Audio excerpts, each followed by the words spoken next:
Hey everybody! Hello, hello, hello. Welcome back to Crunchyroll Roulette. Thank you all for tuning in to our favorite random anime review channel. It's our favorite. Today is going to be a special episode. But not as special as other episodes. Well, there's nothing as special as your first child, right? So we've had 5 other children before this. This is child number 6, so we're just lucky to give it any attention at all. So here we go. I don't know where I was going with that, but we're gonna keep all of this. I'm gonna do 0 editing this time around. Hell yeah. So Nordi, welcome back. Welcome back. For those of you who don't know, what we do on Crunchyroll is we pick a random anime through our patented techniques of picking random anime, and we watch them for better or for worse, and then we talk about it and we see what we think about it and whether or not it'll be added to our repertoire of anime or thrown into the dumpster fire that is the majority of media out there.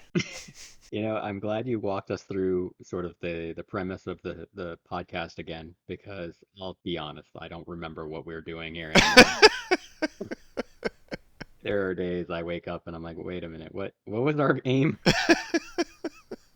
So while we lead into this, I guess I'll kick off by saying the anime we randomly chose is Tokyo Raven. I will hmm try really hard not to call it Tokyo Ghoul. Nordy and I were talking once and it got stuck in my head, and I have made that mistake more times than I can count now. I wish it was Tokyo Ghoul, but I have seen it already. Oh, well, then it doesn't meet that criteria. So that said, why don't you want to kick us off with the synopsis on this one? Yeah. All right, let's see if I can pronounce all this correctly today. Good luck. Thank you.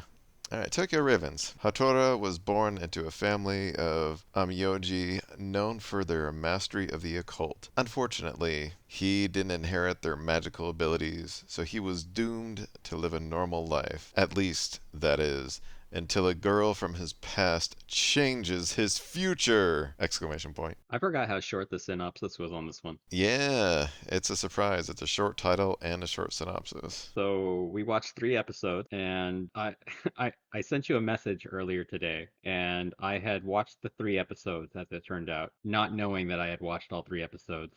So this tells me there's not a whole lot of substance. What? Um, So I'd like to do something a little different this time around. I'm gonna try something here. We'll see if it works. I'd like to sort of start backwards. All right. Normally we start with kind of running through the episodes. Spoiler alerts, of course. We're gonna talk about some things that happened, and I don't know how much sense it'll make, anyways, if anyone decides to watch this. But I'd like to start with what you thought about the anime and whether or not you enjoyed it as we walk into this. This will set the tone for Oh, for yeah. how we approach this episode, I think. So, as I was kind of going back and like re-watching the first episode, just I don't know, to torture myself. Uh, Yep. my first note is Universal plus Funimation equals bad anime. This is a That I'm gonna send you a picture. I won't be able to share it, but I'm gonna send you a picture. I no That is the first note that I put down as well. I'm not even joking. I wrote question marks all over it and everything. I'm All right. So Universal Funimation, the song that comes on, dun, dun, dun, or whatever it is. I don't know. I'm Yeah, gonna oh, fail the at Universal trying to figure it out. Studios. It's like it's not good when a Japanese anime is put together by an American company. I'm like, uh-oh. Oh, careful, careful. If anything, someone's gonna comment and tell you how wrong you are. I hope so. I mean, if somebody Comment down could, below. Let us know how Nordy is wrong. yeah, Love to hear it. yeah. I love to hear how I'm wrong just because I'm a sick bastard that way. But more importantly, if you have some freaking amazing anime examples that's put together by Universal Studios, that would be awesome. Because we like to watch more anime. Well, I will say that I tend to agree with you. I was very concerned walking into this one, and it came through as kind of an awkward one. Yeah. not sure exactly what happened, but yeah, I think that this may set the tone for everybody. It's definitely when we jump into random anime, this is definitely one of the ones where we're like, oh, okay, all right, we deserve this. Yeah, exactly. We had a few lucky ones, but yeah, can't be lucky every time. All right, circling back, episode one, we walk in to a scene where they start throwing around terminology that they zero context. They're Right. just, hey, there's this mage, this Onmya or whatever it is, and Onmyo, and there's familiars and there's all sorts of, and then it flashes to sort of semi-present time, right? Yeah. And then we're introduced to characters with not a lot going on. No, no. I mean, it's very slow. Like the main character is like a blonde guy with black tips for some reason. So I don't know why the designers would be like, "Hey, let's do the opposite, where you have frosted tips. Well, we're gonna do black tips on blonde hair." It's because they're reliving the 90s through 3D animation that we were forced to live through. So they really wanted to just go back. They said, if we're going to do crappy 90s 3D animation, we're going to make crappy 90s characters. Perfect. Bleach tips, but opposite. Yeah. Oh, So that was what's his name? The Hatora guy. So the yeah. story I guess follows Hatora and he's and sort of his friend Toji With the and then there's bandana. yep, bandana and another female friend Hokoda, and we'll talk about sort of the other stuff that comes with these characters later. Yeah. And the whole thing early on is you learn basically that Hatora's from a family of people with special abilities, and he is quite possibly a genius. Even though they call him stupid constantly. And if I'm being real honest, that suits him a little better. Oh yeah. So it's this family, he's got a long lineage from a Tsuchimikado family. He's related to this powerful family in history that made this big mistake, and they kind of talk about this ritual and stuff later on. Yeah, it's like taboo magic of like, oh, he tried to do a resurrection spell, and even though it was like forbidden, it was still like a very powerful family for getting rid of bad spirits. So they're like, well, you're a bunch of dicks, but at the same time, we need your help. So you're. We'll just blame that one head of the family that did it that one time, and then It's in true anime fashion. He's not living the life of the family he wants him to live. exactly. And the after he's introduced to, so you have blonde hair, black tips, you have Uh-huh. bandana, and you Uh-huh. have the friend who's a girl, but as always, Female definitely not. stalker. Yeah, Definitely a female. stalker. Yeah, definitely a stalker. And then it's introduced to his childhood friend, who's also his cousin, who obviously has a crush on him because, of course. Yeah. I did. I think you've watched too much Sword Art Online. Yeah. When did this become an anime rule? Yeah, exactly. Oh, I actually didn't catch that they were cousins. I just thought it was a childhood friend. Natsume is her name. Yeah, and I thought they were just childhood friends. That makes No, they're everything I'm both gonna in the say same li family. They like, Oh, okay. yeah, because he couldn't, because he's doesn't have the ability to see spirits. She had to take up the reins as head of the family. So Oh, they're in okay. the same Yeah, family. got it. I didn't put two and two together. I I thought that this was going to be a big wholesome Yeah. slice of life type of show. Right. And for the most part, if you cut out all of the shitty 3D monsters, the 3D robots, Yes. and Magic robots. yes, the magic robots, and if you cut out all of the like the unimportant, convoluted Mage World 12 Divine Generals Magical Investigation Bureau, MIB by the way, definitely Men in Black. They show up in suits, and they're the Magical Investigation Bureau, the I, MIB. that's funny. I didn't even process that one. If you cut all of that out and just like focus on the characters being in love with each other and trying to be like just living a normal life, I think it would be a better anime.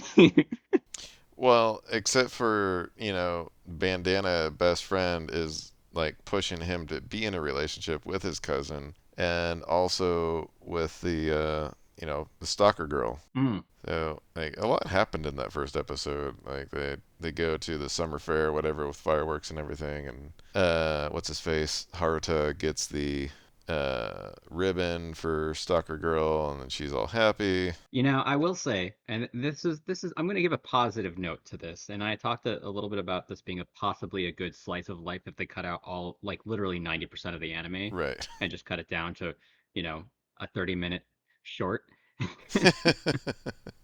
Now we're only talking the first three episodes. So what they do a good job of is basically developing the characters in a way that makes you root for them, right? You're rooting for Hakoda and to sort of be with I'm already forgetting his name, Hatora, Mm. in a way that like makes sense. And this is obviously before I realized they were cousins. So hey, you're whether you're rooting for them or not, yes. Oh So I don't man. know if you caught any of that, at least character development, where they're trying to force emotions into you to like think a certain way about a character. Yeah, yeah. I mean, because it kept going to the flashback of like, oh, I want to support you for the rest of my life, and this and that, and which, yeah, then it focuses on the interpersonal relationship and why she's in love with her cousin, and why Black Frosted Tips is, has the awkwardness around her, but then maybe he's somewhat aware that it's his cousin and that's weird, but that doesn't seem to be the case. He just seems to be fucking overly clueless. He's completely in the dark. His friend is just content with his idiotic friend being oblivious, and he's just like, "Yeah, I know everything that's going on, but I'm not going to tell you." Yeah. Oh, right.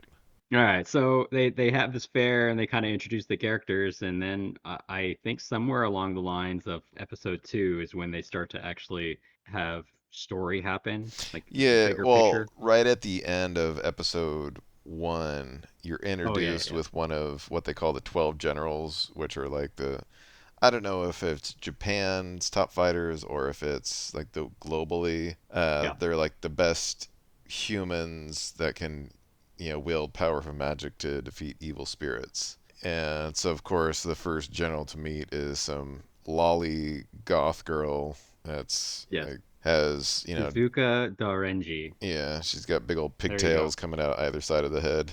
Yeah, she's an awkward character to say the least. Right. In that they sexualize her completely, Yeah, and she's got, exactly. and then they flip the switch on her personality completely, like by the end of episode two. But yeah, so they introduce this character basically showing up looking for. The main Black Frosted Tips because she thought he was going to be the head of that family. Oh, okay. Oh, no, no, no. It was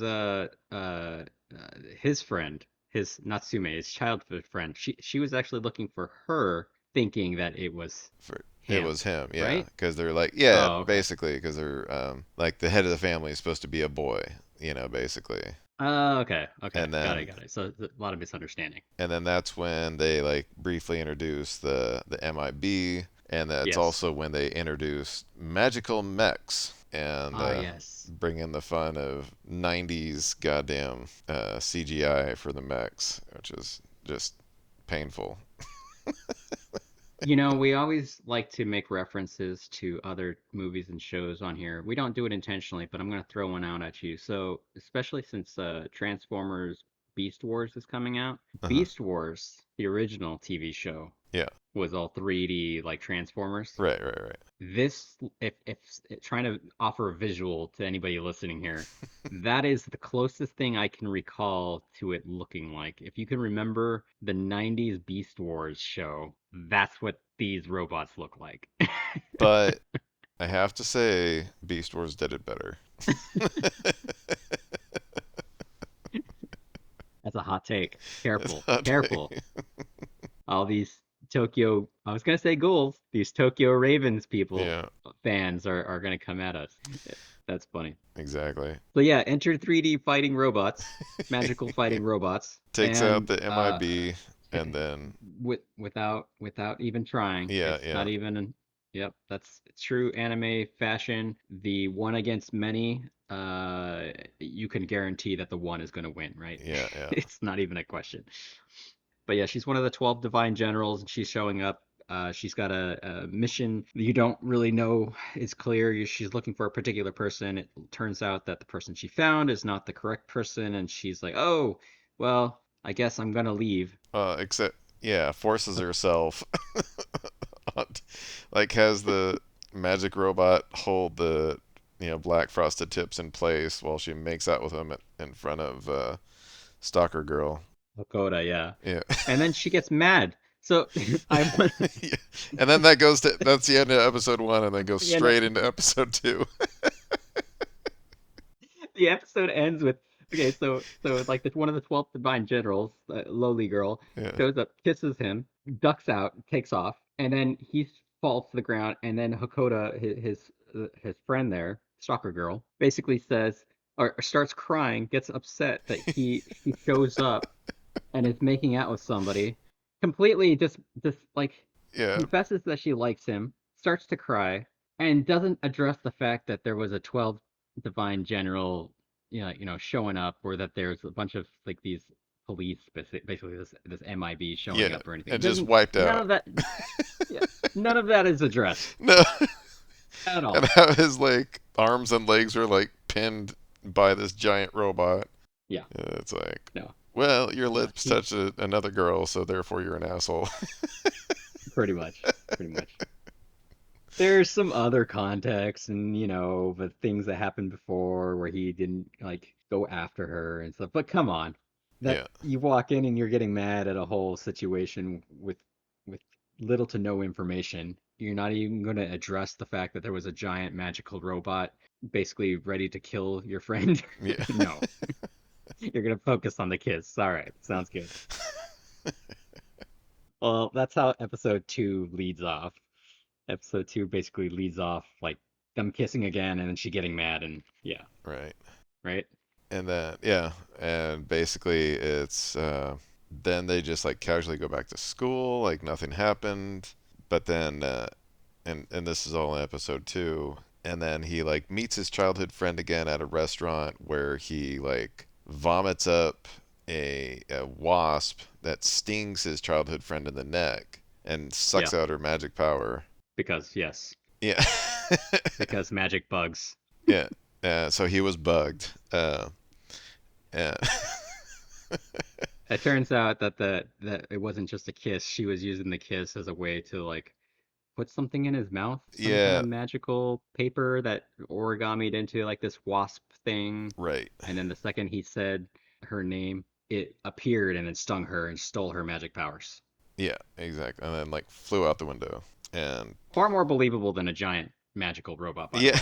Just Well, I I mean, mean, I can wrap my head around that. yeah, and frankly, like a little bit better, more interesting to have like spirits and everything rather than like magic mech. Yeah. Well, they from there they jump into a car and they take off. They're trying to like help get her some help and coincidentally, and they do kind of mention the joke about this is his luck is really bad. But Right. coincidentally, they're driving right past the area where this lowly girl is like fighting More and MIB the agents. MIB Yeah. and, and has the wasp in her possession with Yeah. the magic powers. Anyway, so he sends the childhood friend off to go get healed, and he jumps out of the car. He's like, "I got this, no problem. I'm gonna see what's going on here. I'm going to investigate." Oh yeah. So basically, they're fighting. MIB is a little more prepared this time. They have their own magic mech, which takes out her magic mech, and then she like gets knocked on the ground, and she's like, "I'm not losing here." And then all of a sudden, out of a truck nearby jumps a super magic mech. Yes, giant spider mech. Yeah. I mean, because you don't need just one. You need Yeah. to control two. Exactly. At minimum. Yeah. The first one wasn't scary enough, so Yeah. they made, So the level super magic mech then jumps out and kicks the crap out of the MIB agents once again, of course, makes them all of look course. like chumps. And I don't see why they're talking shit to her. She's like one of the 12 generals, you know. They're like there's a reason why she's like Yes, top ranked in the world, And they're just like, yeah, we got you now, dumbass. Oh shit, she's more powerful. Who could have known? A billion people Yeah, in the country, and one of the 12 they call the divine generals. yeah, Yeah, we're not gonna worry about that. yeah. You're right. It's kind of ridiculous. So obviously she takes them out and just like without even question, just bam, knocks them all down. Right, And exactly. then I Black. should start calling him Cloud is really what I should do. This is Final Call him Fantasy what? 7, but Cloud, No. yellow here. Good. Hell no. Good. No. Is Okay, black I won't. frosted tips. I'm not playing your game. So Hatora jumps out of the bushes or behind some barrels, Yeah. and because he made a little bit of noise or his phone rings or something like that, I don't know. And Loli girl basically says, "Who's there?" And they start talking. He just comes out and he says, "Oh, hi, you remember me?" Like nothing. I was the guy you kissed earlier, Yeah. and you basically set up to. She was just like, "Oh, hi." They just walk up like they're friends. It's Yeah. like no casual And he's conversation. like, "Hey, maybe could you possibly give me back the magic you stole from my childhood best friend?" Yeah. And Yeah, she's you like, know how you are attacking all these magic this MIB and you're attacking everything and can you like not please? He was very polite. and, it starts to, I think that's where she starts to say that it's like she needs the ritual to resurrect her brother, Yeah, and that's I what think it's, that sounds right. yeah, and that's what it's about. And then she just like says, "I'm more powerful than you, fuck off," and leaves and takes her giant robot with her. So I do want to point out one thing. This anime is so ridiculous. Okay, so during this scene, so dumb. Tora is basically trying to convince her not to go through with the ritual, Right. and starts to analyze her situation like some kind of psychologist. And he's like, "Yeah, do you really think that your brother would want you doing this? And what about your parents? And what do they and I don't know in the like the 60 seconds total amount of time that he's spent with her, what he thinks qualifies him to be her therapist. He's trying real hard to like break down the situation logically. And again to one of the divine generals who's like fucking top of the world. Like you have to have a large ego, not only like super magical Oh, powers, but also like a huge ego of like I am the one, I am the chosen to fucking make it to the top 12 like that. oh my God. It's so bad. I think the only context he has for the entire conversation is something something ritual, something something brother. And apparently that's all you need to understand the entire situation and the Yeah. complexity that would cause somebody as high up as the 12th general to go through with something like this. But I will say that despite how ridiculous the conversation was, it was kind of an important conversation because the things that followed, you were sort of pushed into empathizing with her, right? Right, right, right. And then you were like, for a moment, you're like, okay, I get it. Like she had a fucked up childhood. Like her parents are really messed up, family's really messed up. Her brother died. Like she's like pushed herself to the limits to bring him back. But yeah, so the whole thing was kind of important and kind of set the tone for empathizing with this like person. And then Yeah, basically, he keeps pushing his agenda, and then one of the MIB guys jumps up and he's like, "Aha, I'm not dead," and attacks her, and she's like, "Fuck you and fuck you too," and like takes out the MIB agent in a second, and then has the super spider mech like stomp on black frosted tips, and out comes Stalker Girl, who stops it by none other than like putting her body in the way and getting impaled of on course, I mean, on the spider's leg. as as one does. Yeah.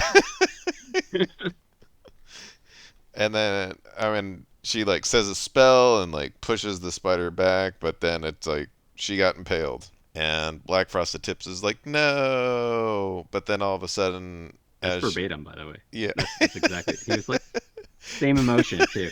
No. And then she's just like, I always loved you, and and then like turns into a piece of paper. and and then Lolly Girl was like, ew, gross, you made your familiar your girlfriend. Talking shit. Yeah. You really go through a roller coaster with that character because you're just like you're like what the fuck. The first reaction is like what the fuck Yeah. am I watching right now? She shows up and you're just like oh okay, oh Funimation, thank you for never letting us down. Yeah. And then of course the kiss and the running away and then the fucked up childhood and you empathize for a little bit and then she's like oh she's an angry person and she kills everybody again Yeah. and then just in the middle of everything you just like oh yeah talking shit Yeah. roller coaster love it. Oh, and yeah, I'm just that was very confusing. Like that this girl that he's known for, when they go over the whole memory sequence with her being like stalker girl and everything, it was probably like 3 years or so that they've known each other, and Something then like it that, turns yeah. out she's been a piece of paper this whole time. For context at this point in the anime there are some assumptions that you can make if you're following closely. On the rewatch you kind of get it all but you don't quite understand at this point exactly what's going on but you understand that there is something odd about her poofing into a piece of paper. Something odd. What? I thought that was normal. At that point you question everything. This anime is so deep. Exactly. So then the question becomes who was, controlling the familiar this whole time, which and then immediately goes and checks in with well, first I should say that Lolly Girl takes her magic robot and says, "If I see you again, I'm going to kill you," and then leaves. Yeah, she And the, jumps into a big rig yeah, yeah, truck. that's right. Yeah, Yeah. just just I have no idea how any of this makes sense. she is too She's got small to drive a goddamn big rig, but I guess that's the only way to subtly get Mega Mech around town is to have it hiding in the back of a fucking trailer. which makes no sense at all either because her first magical robot appears out of nowhere Right.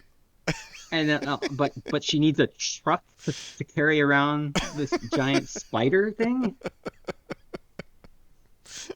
What the fuck is even happening? Yeah. Is really Like, it sums up are the there anime. any rules in this universe that the writer I don't know, created? man.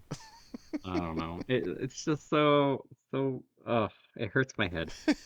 But yes, okay, so she drives off and then he goes off to talk to his childhood friend whose power was drained and he's sad. Yeah, he's sad.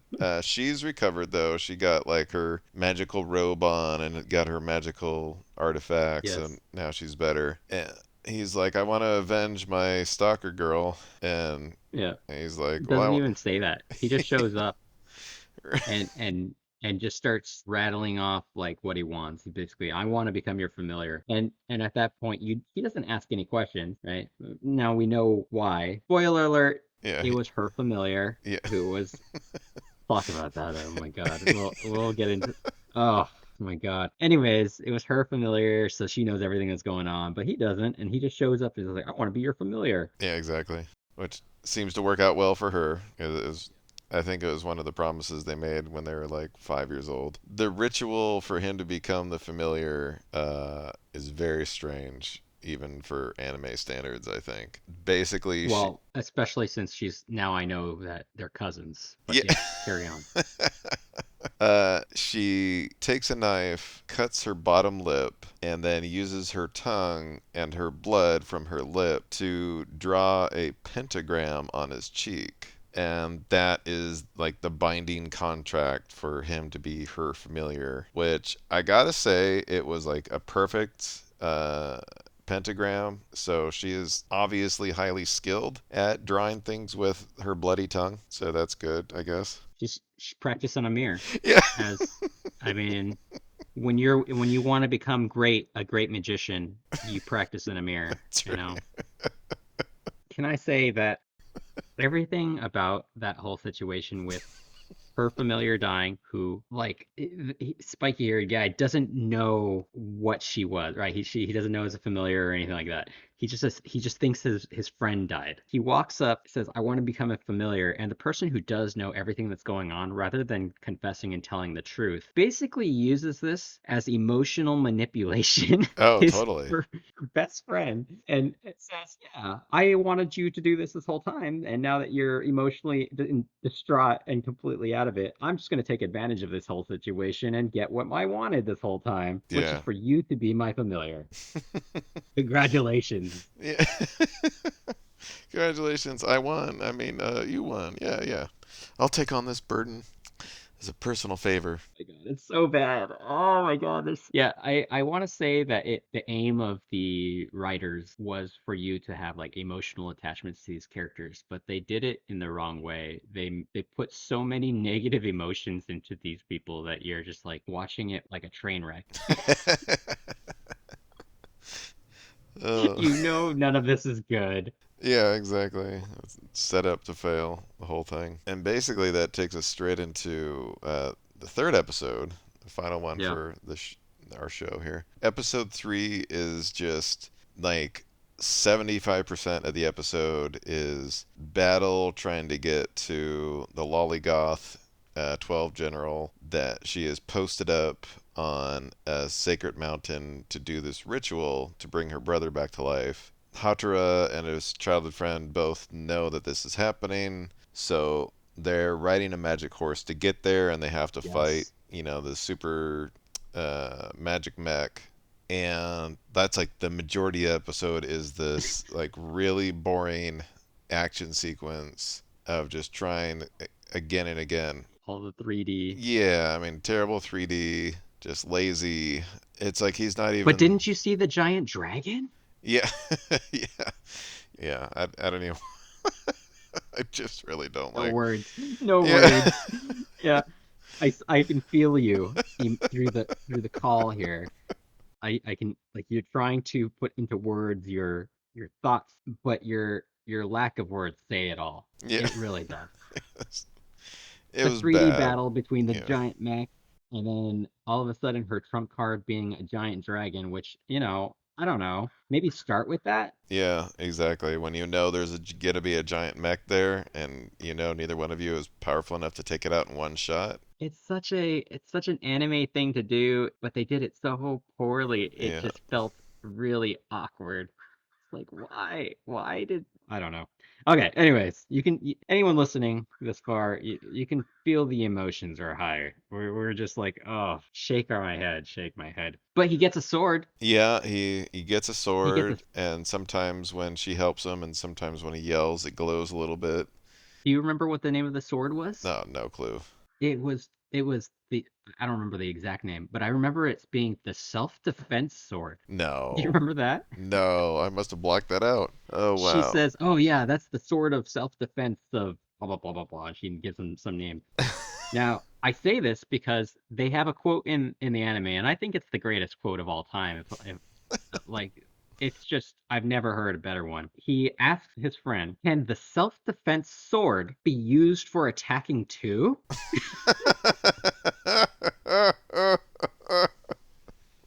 Oh. And she says yes with enthusiasm and does a little magic spell.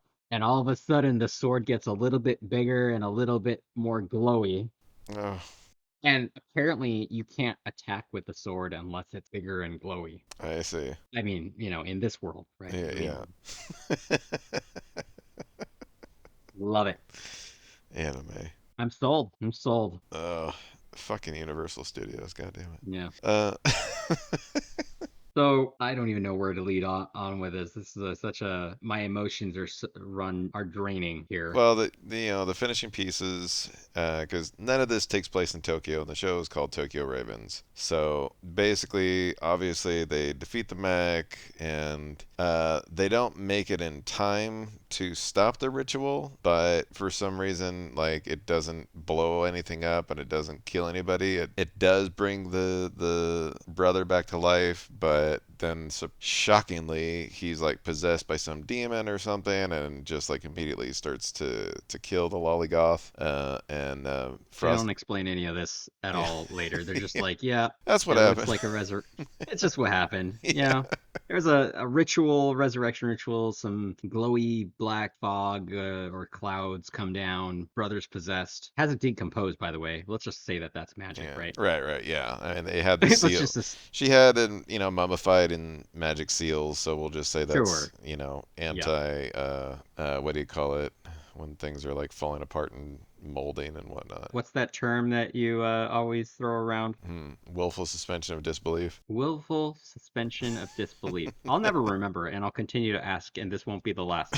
So We'll just that go with applies that. here. Yeah, That yeah. applies here. Yes, exactly. So yeah, you're right. They start fighting and they're resurrecting, and the brother starts choking the lowly girl to death, and they're like, "Oh, we need to stop him." And he's torn because she's also responsible for the death of his stalker friend. Right, exactly. And eventually, like he's like, I still have to kind of do what's right, and he jumps up and he attacks with his magical sword, lightning flying everywhere, and all sorts of stuff. And I will say that that sword is kind of cool, but it did no damage at all to like whatever the demon thing was. Right. It did affect the giant mechs and the robots during the battle, but not the demon thing. Yeah. So he gives up on the sword. And do you remember what his response was immediately after that? No. He tosses his backpack at her Oh, that's. or Oh my at the God. demon. You're right, right, right. And that's effective. It causes some giant explosion. Love it. He was, I don't know. he was he, clearly there was nitroglycerin in his backpack the whole time, and his childhood best friend thought it would be a good idea to have him carry a backpack that has massively explodes on impact. I'm just glad they addressed the fact that he was wearing a backpack at all. It's like, why was that even necessary? Yeah. And apparently, I have no hindsight because the writers had a plan the whole time. Yeah.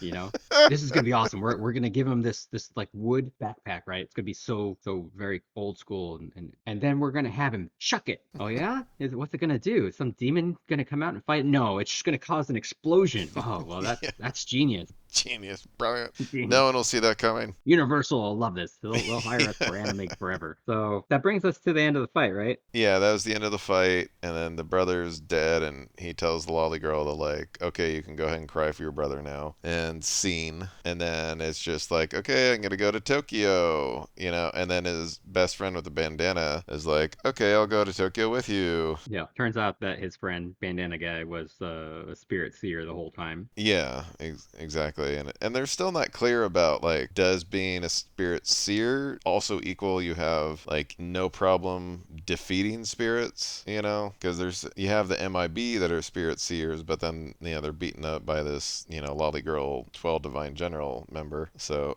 who the fuck knows?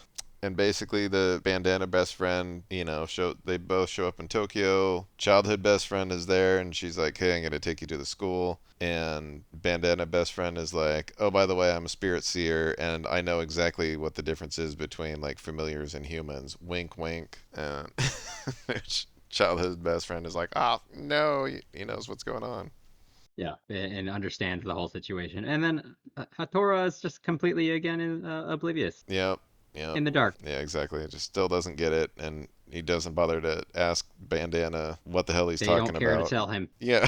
These are the friends he's chosen. Yeah. Ones that are Deceiving him, manipulating him, lie to and it's like you him. go back to the first episode, so he's blatantly saying in the end of the third episode, I can easily tell the differences between familiars and humans. Wink, wink, nudge, nudge. And you go back to the first episode where he is pushing Black Frosted Tips to hook up with the stalker girl who he knows is a familiar. Like, what the hell?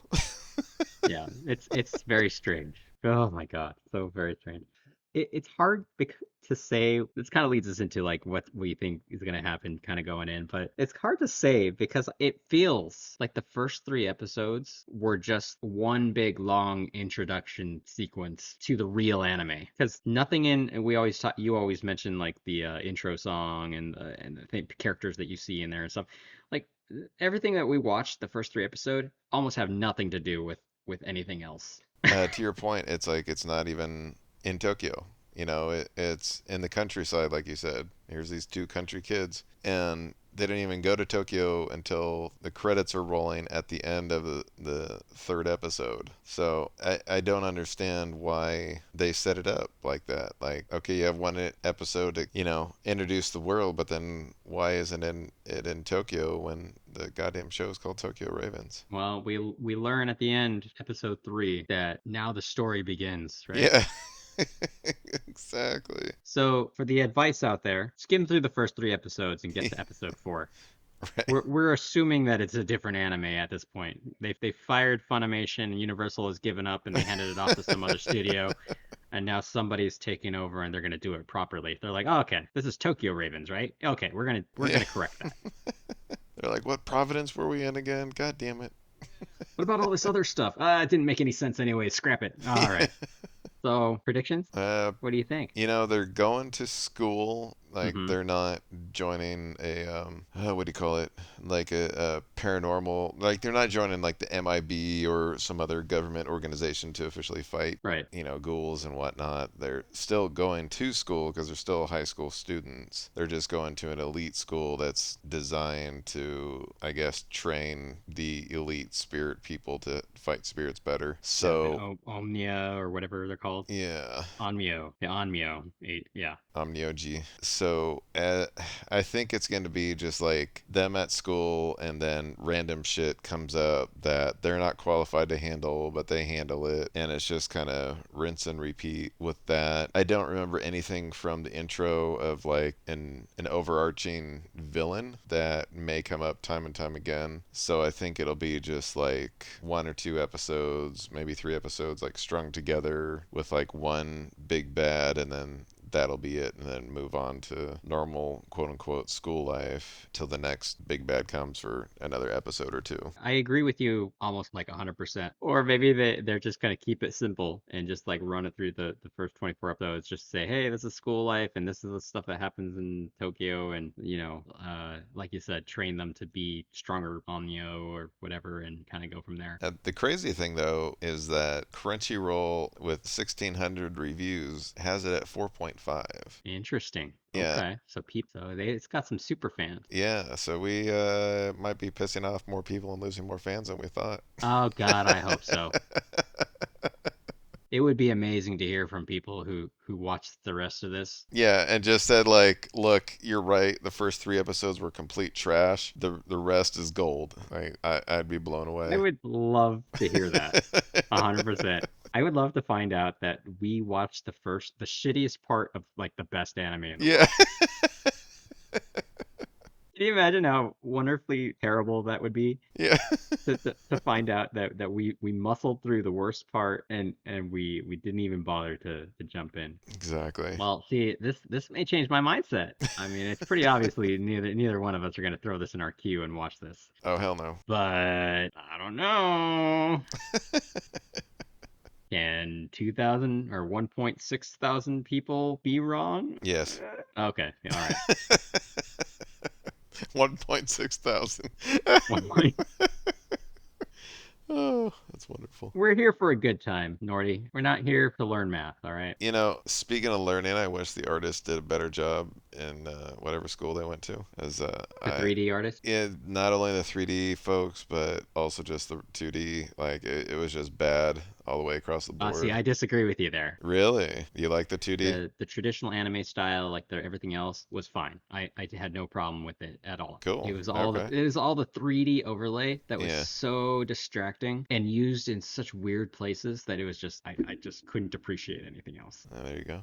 I just thought their heads were too pointy with like zero definition. They're like everyone has either oval head or triangle head. Nordy hates shapes, I hate shapes. He likes his anime without shapes. No. Oh. Did anything about the music jump out to you? Dude, I love the music, except for like the one or two things that they used in the flying horse scene and a couple of the other ones. But Mm-hmm. the intro outro songs, Mm-hmm. total J-pop. Mm. It was killer. I mean, again, I failed to connect with it there. So Bummer. I'm glad you got to have some enjoyment out of it. I mean, I'm gonna always compare it to Healing Good, Pretty Cure, and it just didn't quite meet that standard. No, no. I I mean, mean, what that does? was the only thing I liked about that anime. Actually, was the outro routine, like song routine and everything. Like, I still can't believe they did it so well as an outro. And just like, why did you not just have that be the whole show? Fair. Exactly. I know. That's the cool thing. It's like that. I think that was our second episode, and we have this like gold standard now to compare everything to. Like, how does the outro to compare compare to Purity Cure? Healing Good, Pretty Cure. Oh, funny. Oh man. All right. Well, any final thoughts on this one? The sooner I have zero final thoughts, the better on this one, and just Awesome. move on. That said, did you want to take this opportunity to give it a rating of any kind? Yeah, and I think I'll give it a 1 out of 10 chance of Cousin Levin going successfully. I'm gonna, I'm gonna, I'm gonna, I gotta say this. So Nordy and I, we took a little pause. We always like to try to think out our ratings. We just kind of mess around with it. It's nothing serious, right? Neither one of us had anything prepared for this one. He comes out with 1 out of 10 cousins, something around there. And I kid you not, the rating I was gonna give this was a 1 out of 1 cousins in love.